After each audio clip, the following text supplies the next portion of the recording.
si on regarde la vidéo, ben, il y a déjà de fortes chances que qu'on est atteint. Pourquoi? Ben, parce qu'on est attiré par la vidéo, on est attiré par ça. Quand on commence à lire des choses là-dessus, c'est que justement, il y a une mémoire qui s'anime à l'intérieur de nous et qui fait qu'on va aller voir.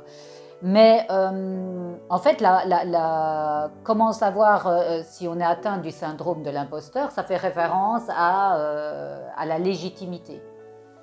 Donc, cette légitimité, ben, la première chose, c'est d'abord de ressentir à l'intérieur de soi si on se sent légitime. Alors, je vais donner un exemple, puisque évidemment, je vais repartir de moi. Eh bien, toute mon enfance, moi, j'ai entendu que j'étais un accident. Donc, quand on est un accident, eh bien, on a difficile à pouvoir se construire, à se sentir légitime, à être présent dans la famille. Donc, ça peut être le mot accident, ça peut être le mot erreur, ça peut être aussi le fait qu'on vit des situations où on sent qu'on a droit de le faire, mais en même temps, ça n'a pas l'air juste. Voilà, je dis bien ça n'a pas l'air juste. Et donc, c'est vraiment une sensation à l'intérieur de nous qui font que on ne va pas jusqu'au bout parce que on ne se sent pas légitime. On a aussi peur d'aller chercher des idées. On a peur d'oser dire des choses, d'oser affirmer des choses. Enfin voilà, il y a plein de situations qui font que quand on est atteint de ce syndrome de l'imposteur, eh bien, on va vivre en sursis. On va vivre en disant, on va vivre sa vie, mais pas concrètement. C'est comme si on prenait la place de quelqu'un et que c'était cette personne-là qui vivait notre vie. Hein, voilà, on a l'air d'être un peu, je vais dire, sorti de qui on est et c'est l'autre personne qui fonctionne. Donc de nouveau, ça n'a pas l'air dans la vie, c'est pas du concret, c'est pas vrai, on n'arrive pas à mettre des choses en place. Il y a vraiment, parce qu'on est avec des doutes, on est avec des incertitudes. Et donc, quand on vit ce sentiment-là, eh bien évidemment, c'est qu'on a à l'intérieur de nous la possibilité, et souvent, qu'on est avec le syndrome de l'imposteur. Mais le point de départ de ce syndrome de l'imposteur, ça peut être rien qu'un mot qui a été dit. Moi, par exemple, c'était le mot accident. Donc, c'était même devenu, dans ma famille, c'était même devenu quelque chose qui était amusant de dire, oh, mais toi, de toute façon, t'es l'accident. Voilà. Mais dans la personne qui le vit, qui le prend, elle le prend vraiment en disant, c'est pas juste que je sois là. Donc, si j'ai cette énergie-là et que je me construis avec cette énergie-là, que c'est pas juste que je sois là, je vais fatalement développer ce syndrome de l'imposteur. C'est de ne pas avoir le droit. Moi, je me souviens que je n'avais pas le droit de commencer à écrire un livre sur ce que je faisais, puisque je sais que j'avais du potentiel, mais je ne savais pas, j'avais pas le droit de l'écrire. Quand on ne se donne pas le droit de faire des choses, eh bien, c'est qu'il y a une blessure qui est là derrière et qui nous empêche de pouvoir y aller. Et donc, en fait, moi, j'ai compris que c'était ce syndrome de l'imposteur, et c'est-à-dire que je ne me sentais pas légitime. D'accord? C'est vraiment toujours moi avec moi. Je ne me sentais pas légitime de pouvoir le faire. Je ne me sentais pas légitime de pouvoir faire des vidéos. Je ne me sentais pas légitime de pouvoir écrire des posts. Je ne me sentais pas légitime. Voilà, je me disais... les autres quand je regardais, j'étais dans la comparaison en me disant, mais les autres, ils font mieux que ça que moi, quoi. Donc moi, qui je suis pour pouvoir le faire, pour pouvoir être, pour pouvoir donner des conseils, pour pouvoir accompagner des gens. Donc ça a été tout un cheminement pour pouvoir me rendre compte que je mettais le doigt sur comme quoi j'étais pas légitime et donc évidemment sur ce syndrome de l'imposteur. Donc c'est vraiment quelque chose qui est à l'intérieur de nous et donc quelles sont les démarches à faire pour voir si on est atteint de ça? Je dirais la première chose c'est de regarder en plus si on s'arrête sur la vidéo, c'est vraiment de regarder à l'intérieur de soi ce qu'on sent.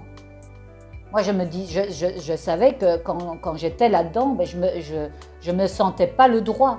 Je me sentais pas le droit d'écrire, je me sentais pas le droit d'accompagner. Je me disais, ah oui, comme je voudrais être cette personne-là, comme je voudrais être. Voilà, il y avait des personnes qui arrivaient devant moi et que je trouvais plus intéressantes. Donc, je me sentais pas intéressante dans ce que je disais. Donc, c'est vraiment des choses qui sont qui se mettent en place et donc qui font qu'à partir de ce moment-là, on va être avec plus de doutes, on va être avec beaucoup d'incertitudes et donc vraiment pas sûr et de dire ben non, je vais. Et donc qu'est-ce qu'on va faire? On va se mettre en retrait.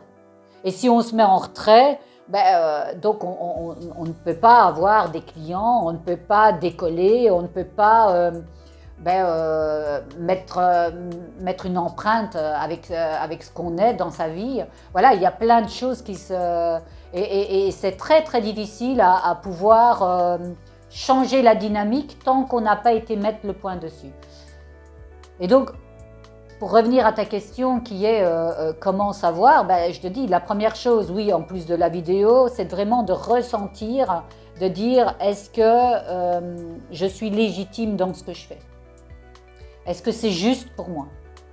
Et puis quand on sent qu'à l'intérieur, on sent que ça se referme, eh bien là, on est sûr qu'on est dans le syndrome de l'imposteur. Voilà, donc c'est vraiment... et donc évidemment, après, si on sent qu'on est dans ce syndrome de l'imposteur, c'est d'aller voir où ça commence, ce syndrome de l'imposteur. Voilà, moi j'ai donné l'information, j'ai compris que c'était en partant de ce mot accident. Et ce mot accident, donc ça c'était ce qu'on disait dans ma famille, mais moi j'ai pris, quel est le mot que j'ai pris? C'est le mot erreur. Donc c'est le fait que j'étais une erreur d'être là. Voilà, ce mot accident, c'est pas un mot accident que j'ai pris le mot erreur. Et donc quand c'est une erreur d'être là, fatalement, on peut aller rejoindre le mot si je suis une erreur et si je ne devais pas exister, je ne suis pas légitime d'être dans ma famille, je ne suis pas légitime d'écrire, je ne suis pas légitime d'accompagner les gens. Voilà, on va retomber là-dessus. Donc c'est vraiment essayer d'aller voir. Et si on ne sait pas où commence la racine, eh bien c'est d'abord de mettre sur papier des événements qui font que voilà, j'y suis pas allée ou je l'ai fait mais je me sens pas, ça n'a pas l'air juste avec moi. C'est vraiment de le noter sur papier, de prendre vraiment une feuille, de prendre un temps pour soi et de commencer à écrire. De dire voilà, il y a eu cet épisode-là dans ma vie parce que tout le monde connaît sa vie et donc tout le monde sait où ça a fonctionné ou ça n'a pas fonctionné.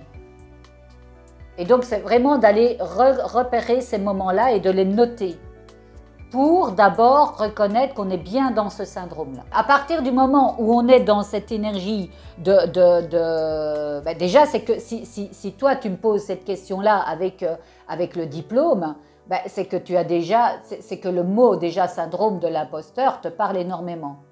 Donc, eh bien, ça veut dire qu'il y a une croyance là derrière. Ça veut dire qu'on ne peut exister qu'avec un bout de papier, qu'à partir qu'on a reçu, qu'on a mis au mur un bout de papier. Et donc, il faut aller voir d'où commence cette croyance. Est-ce que c'est, dans ton enfance, tu as entendu qu'il fallait absolument avoir un diplôme pour réussir? Est-ce qu'on a insisté sur le fait qu'il fallait faire des études? Est-ce que ce sont les parents qui eux n'avaient pas de diplôme au départ, qui se sont construits tout seuls et qui se sont dit avec la société, parce qu'évidemment la société donne l'information que si tu n'as pas un diplôme, tu peux réussir dans rien. Et tout ça, de nouveau, il y a beaucoup ça provient de l'enfance. Il y a beaucoup de personnes qui prennent des informations en fonction de l'extérieur, tu vois. Et donc ça peut être de là aussi. Et si ça part de là, il faut savoir que c'est une croyance et que cette croyance-là, toi, tu la prends et tu dis que c'est juste pour toi. Et tant que tu la prends et que tu dis que c'est juste pour toi, tu vas rester dans ce syndrome de l'imposteur si tu n'as pas le diplôme. Donc, comment en sortir? C'est de justement te dire que ce n'est pas un papier qui fait qui tu es. Voilà. Moi, je peux me remettre ça là-dedans. J'ai le diplôme d'institutrice maternelle. J'ai fait pendant 16 ans institutrice maternelle, mais je l'ai fait pas parce que ça émanait de moi. Je l'ai fait parce que ma famille m'a dit tu feras institutrice parce que je ne savais pas ce que je voulais faire et ma mère m'a dit tu feras comme ta sœur. Et donc, comme elle faisait institutrice primaire, ben moi j'ai fait institutrice maternelle. Voilà. Rien que pour ne pas faire la même chose qu'elle. Mais le fait de faire institutrice maternelle, ça ne m'a pas apporté de la joie. Ça ne m'a pas apporté, ça vibrait pas en moi. Je le faisais, mais ça vibrait pas en moi, tu vois. Mais comme il fallait un diplôme, ben je l'ai fait. Voilà. Donc j'ai réussi, j'ai eu le diplôme, mais ça ne vibrait pas en moi. Ce que je fais par contre ici, quand j'accompagne les gens, j'ai pas de diplôme, c'est ma vie. C'est parce que je suis allée en profondeur dans ma vie, que j'ai compris les systèmes, que je peux aider les gens à se débloquer, tu vois. Mais j'ai pas de diplôme. Et au contraire, ben voilà, les gens, j'ai une clientèle, tu vois. J'ai des témoignages. Encore aujourd'hui, on vient d'en faire un. Donc vraiment, ça démontre que ce n'est pas le papier qui fait que tu existes. C'est qui tu es. Ce sont tes richesses. C'est à partir de nouveau où tu vas reconnaître tout ton potentiel, qui va amener cette légitimité-là. Voilà. Et donc, évidemment, il se peut que ça soit encore bien profond et qu'il y ait un traumatisme profond comme chez moi. C'était un traumatisme profond et là, il faut aller avec un accompagnement pour aller faire switcher ce traumatisme. Mais ce qui est important au départ, c'est d'abord voir si on est bien dans cette information-là. Et donc pour moi, là, ici, dans cette vidéo, ce que je vais proposer aux gens, c'est d'abord de voir dans la sensation s'ils ont un oui ou un non, s'ils sentent que ça se referme. Rien qu'en disant le syndrome de l'imposteur, tu vas ressentir si ça se referme ou si ça s'ouvre. Rien qu'en disant les mots « je suis légitime », si tu es légitime, tu vas sentir que ça va s'ouvrir. Si tu sens, quand tu dis « je suis légitime », que tu sens qu'il y a un petit resserrement comme ça, ben, c'est que tu es dans le syndrome de l'imposteur. Et donc, à partir de ce moment-là, ben, la deuxième chose, c'est je prends une feuille et j'écris tous des événements. Tu vois, comme là, toi, tu me disais, ben voilà, chaque fois que tu peux aller, que tu veux avoir un entretien avec quelqu'un, ben la première chose qu'on te met, c'est avez-vous un diplôme? Quels sont les diplômes que vous avez? Donc tu vois, si toi tu n'en as pas, et ben tu restes, tu n'as pas de diplôme, donc tu ne peux pas être engagé. Et donc tu vas éviter d'aller à tous les entretiens parce que tu sais que dans ta croyance, il faut un diplôme, donc les gens vont à chaque fois te demander le diplôme et toi, tu sais que ça va être toujours cette question-là, comme tu n'en as pas, qui va faire que.